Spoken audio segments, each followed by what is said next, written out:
A historical question, please. Sure. Do you think that there's a connection between anti-Semitism and altruism? And you can use examples from history, maybe, perhaps. Wow. Connection between altruism and anti-Semitism. Well, I mean, I've made an argument in my article, an article I wrote about money lending, that there is a connection between the two, and that is that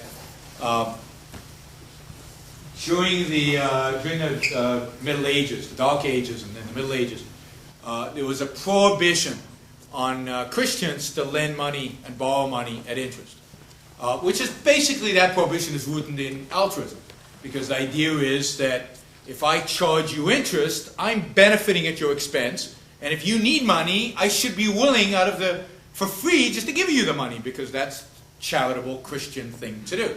Why am I charging interest on their money? I should just be willing to give it.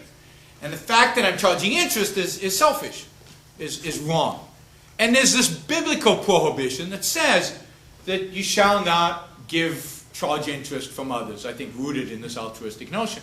Now, what's interesting is the Old Testament states to the Jews that they cannot charge interest from other Jews, but it's okay for them to charge interest from other people, from non-Jews.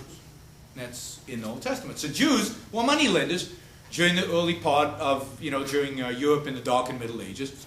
And they made money off of who would borrow money from them. The Christians did. So the Christians now hated the Jews for being selfish and making money off of their backs, doing what the Christians considered was a mortal sin. And being, in a sense, excluding the Christians from their group. See, the Jews didn't charge interest from each other, only from Christians. The Christians viewed Christianity as a universal religion. So any prohibition against them was for everybody. So they wouldn't charge interest supposedly from anybody because of the universalism of Christianity. Judaism is not universal. Judaism is very selective, very group-oriented.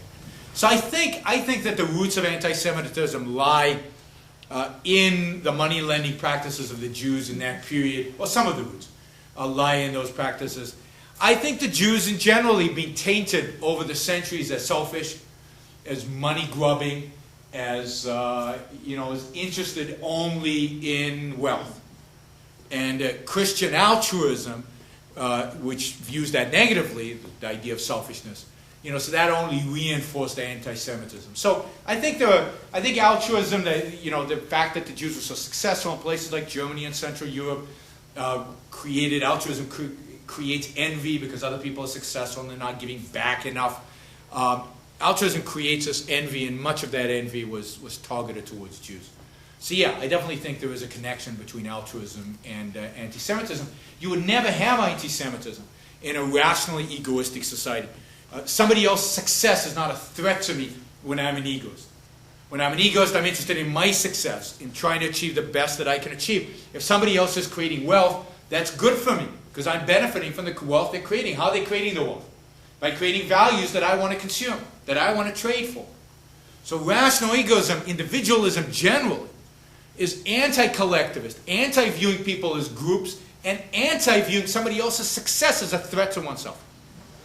Altruism not only breeds anti-Semitism, it breeds every form of hatred, I think, out there, or almost every form of hatred out there.